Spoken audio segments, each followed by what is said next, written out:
Hello students, आज का हमारा टॉपिक है मोमेंट ऑफ इनर्शिया।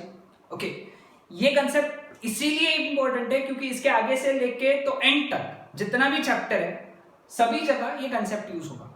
तो हम लोगों को बहुत अच्छे से समझना है इस कॉन्सेप्ट को कि what is actually moment of inertia. ठीक है, अब बिफोर अंडरस्टैंडिंग दिस कंसेप्ट यहाँ पे एक वर्ड आया इनर्शिया, जो हम लोगों ने न्यूटन्स लॉज ऑफ मोशन ये चैप्टर में पढ़ा था। इनर्शिया याद है? What was inertia? Inertia was tendency of body to oppose the change of state, है कि नहीं? यानी जिस ऑब्जेक्ट का मास ज्यादा रहता था उसका इनर्शिया ज्यादा है, यानी उसको हलाने के लिए, उसका स्टेट चेंज करने के लिए, सॉरी हलाने के बजाय स्टेट चेंज करने के लिए हमको ज्यादा ताकत लगेगी, है कि नहीं? जैसे पत्थर है, हैवी पत्थर है, तो उसको रेस्ट से मोशन में लाने के लिए तुमको बहुत ज्यादा ताकत लगेगी क्योंकि उसका इनर्शिया ज्यादा है ना? दो केसेस समझाए थे मैंने, उस लेक्चर में समझाऊंगा मैं आगे, या आप देख सकते हो उसमें कि जैसे for example cycle and truck. ठीक है, साइकिल एक रेस्ट पे खड़ी है, साइकिल का मास कम है, साइकिल को ऐसा पकड़ा और तुमने ऐसा खींच दिया तो भाई मोशन में आ गई, वो मोशन में आ गई ना साइकिल। साइकिल रेस्ट पे थी, मोशन में आ गई। लेकिन ट्रक अगर ऐसा है, ट्रक को तुमने पकड़ा ना, ऐसा खींचा तो क्या ट्रक मोशन में आएगा क्या? नहीं, क्योंकि ट्रक का इनर्शिया ज्यादा है, वो ज्यादा अपोजिशन देगा रेस्ट से मोशन में आने के लिए, और साइकिल कम देगा अपोजिशन रेस्ट से मोशन में आने के लिए। थोड़ा अपोजिशन ही देगा, ज्यादा मतलब नहीं देगा ऐसे नहीं बोल रहा हूं, बहुत कम देगा, तो साइकिल का इनर्शिया कम है। दूसरा केस, अब ये था रेस्ट से मोशन, अब मोशन से रेस्ट में समझेंगे। साइकिल आ रही है, सपोज ऐसी साइकिल आ रही है, तुम उसके सामने खड़े हो गए, ऐसा पकड़ लिया उसके डंडे को, साइकिल रेस्ट पे आ जाएगी, यानी साइकिल जल्दी से रेस्ट पे आ गई, मोशन से रेस्ट पे आ गई क्योंकि साइकिल का इनर्शिया कम है। लेकिन यही ट्रक आया और तुम ऐसे खड़े हो गया, अगला ही जन्म हो गया उस वक्त तुम्हारा, क्योंकि ट्रक मोशन में था, उसको रेस्ट पे लाना है तो उसके लिए ज्यादा ताकत लगेगी क्योंकि उसका इनर्शिया ज्यादा है। सो ये कंसेप्ट था इनर्शिया का जो एनएलएम में पढ़ना है हमको। ये जो इनर्शिया था ये ट्रांसलेशनल मोशन के लिए था। कौन से मोशन के लिए? ट्रांसलेशनल मोशन के लिए। लेकिन जब रोटेशनल मोशन आता है बॉडी का, रोटेशनल मोशन, तो वहां पे आता है पिक्चर में moment of inertia. So moment of inertia is inertia in rotational motion. Simple से भाषा में इनर्शिया इन रोटेशनल मोशन, ये पहला डेफिनेशन है इसका, फर्स्ट डेफिनेशन। दो डेफिनेशन है एक्चुअली, दो तरीके से डिफाइन करते हैं, is known as moment of inertia. समझ में? ओके, इसको समझना है बहुत आसान। दो चक्के इमेजिन करो। ओके, तुमको एक साइकिल का चक्का इमेजिन करो, साइकिल का चक्का, ओके, और एक ट्रक का चक्का इमेजिन करो। सपोज इमेजिन करो तुम उसको रोटेशन में सेट करना चाहते हो, तो साइकिल के चक्के को ऐसा खींचा और ऐसा पकड़ के ऐसे ही घुमा दिया तो घूमना चालू कर देगा, थोड़े बहुत स्पीड से चालू ही कर देगा। लेकिन इतनी ही ताकत से क्या ट्रक का चक्का भी घूमना चालू कर देगा? इतनी ही स्पीड से जितने स्पीड से साइकिल का चक्का घूम रहा था? नहीं, क्योंकि ट्रक के चक्के का मोमेंट ऑफ इनर्शिया ज्यादा है, साइकिल के चक्के का मोमेंट ऑफ इनर्शिया कम है। ओके, दूसरा केस बता दो। सभी ने बचपन में वो गेम खेला है, ठीक है, वो यू कैन से वो एक हाथ में लकड़ी लेके चक्के को मार मार के घूमने का गेम है ना। सभी ने नहीं खेला भी होगा तो देखा तो है ये।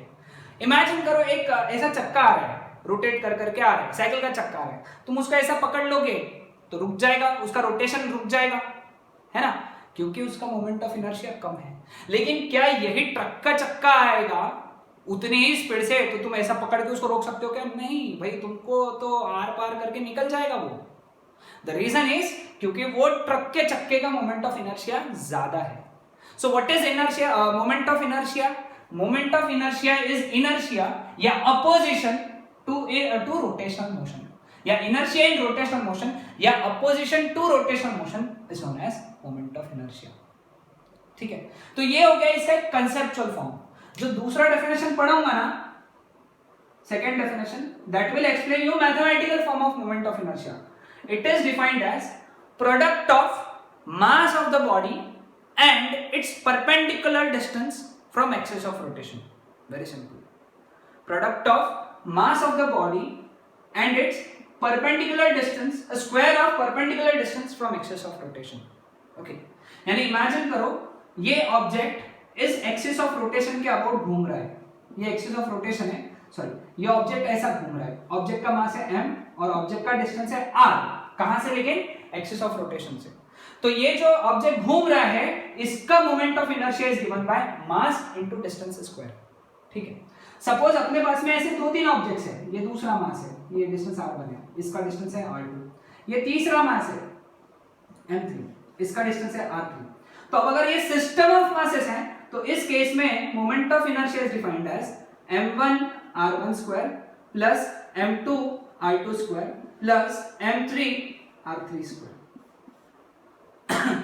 mass into square of the perpendicular distance from axis of rotation, perpendicular distance from axis of rotation, that is known as moment of inertia। moment of inertia एक फिजिकल क्वांटिटी है, तो इसका SI यूनिट भी होना चाहिए। तो इसका SI unit कितना हुआ, मास का कितना है kg और डिस्टेंस का स्क्वायर यानी मीटर स्क्वायर। इसका CGS यूनिट क्या रहेगा, gram centimetre square, denoted by I, तो इसका डायमेंशन क्या रहेगा m1 l2 t0। तो ये हो गया इसके प्रॉपर्टीज, ठीक है, सॉरी इसके बारे में। अब कुछ बातें ये किस पर डिपेंड करता है, moment of inertia depends on, okay, it depends on 3 factors, ध्यान में रखना। Moment of inertia always depends on 3 factors. सबसे पहला शेप, साइज एंड मास, ये एक ही फैक्टर है, ये एक ही इसमें इंक्लूड किया मैंने, शेप साइज एंड मास, याद रखिएगा shape size and mass, okay.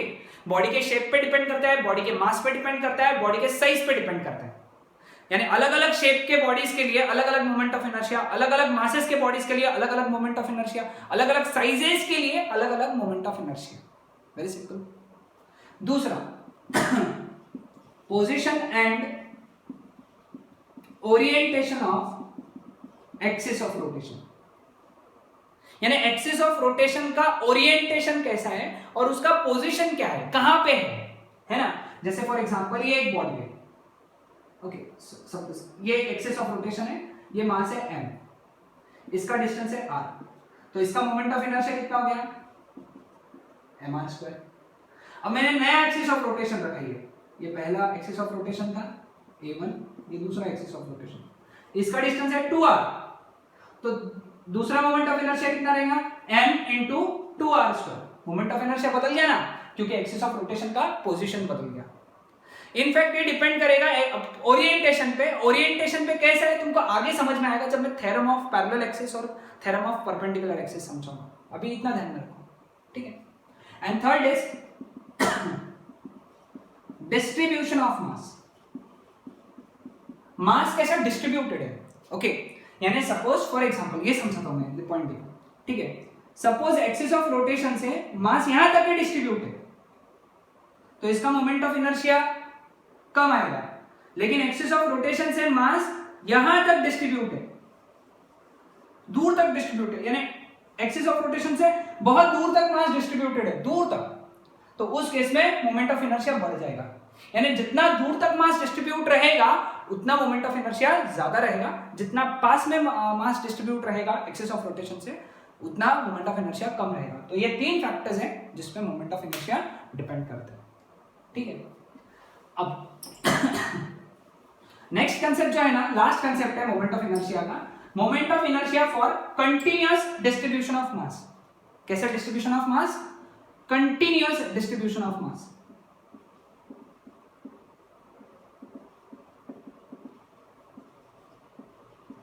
अब ये वाला जो डिस्ट्रीब्यूशन ऑफ मास पढ़ा था अपन ने m1 m2 m3, ये था डिस्क्रीट, यानी मास अलग अलग थे। सपोज ये एक बॉडी है, ठीक है, ये एक बॉडी है, ये इसका एक्सिस ऑफ रोटेशन है, बॉडी ऐसी रोटेट हो रही है, ठीक है, बॉडी का मास है m, तो इस बॉडी का मोमेंट ऑफ इनर्शिया कैसे निकालेंगे हम लोग, क्योंकि ये अखंड एक बॉडी है, मतलब कंटिन्यूअस डिस्ट्रीब्यूट है, बॉडी पे मास जो है कंटिन्यूअसली यहां से लेके यहां तक, ऐसे पैचेस में डिस्ट्रीब्यूटेड है क्या, नहीं, यहां पे भी यहां से लेके यहां तक पूरा मास डिस्ट्रीब्यूट है, तो इसको हम लोग क्या बोलेंगे, कंटिन्यूअस डिस्ट्रीब्यूशन। और ये कैसा रहेगा, डिस्क्रीट डिस्ट्रीब्यूशन। इसके लिए हम लोगों ने देख लिया फॉर्मूला, अब इसके लिए कैसे निकालना। सपोज यहाँ पे dm मास है जिसका डिस्टेंस है r, तो ये dm मास का मोमेंट ऑफ इनर्शिया di, छोटा सा मोमेंट ऑफ इनर्शिया कितना रहेगा, मास इनटू डिस्टेंस स्क्वायर। तो पूरे बॉडी का इनर्शिया, पूरे बॉडी का moment of inertia I that is given by integration di। सो इस बॉडी के लिए moment of inertia is integration dm r square, very simple. So what is integration of what is moment of inertia for continuous distribution? Integration dm r square. Okay. And what is moment of inertia for discrete distribution? m1 r1 square plus m2 r2 square till mn rn square. इसको हम लोग कैसे लिख सकते हैं? summation I is equal to 1 to n mi ri square. This is for discrete and this is for continuous distribution of mass. दोनों formulas important है, याद रखना है। So this was all about moment of inertia. अगले lectures में, इसके आगे के लेक्चर्स में हम लोग पढ़ेंगे moment of inertia of various configuration of the bodies. That's it.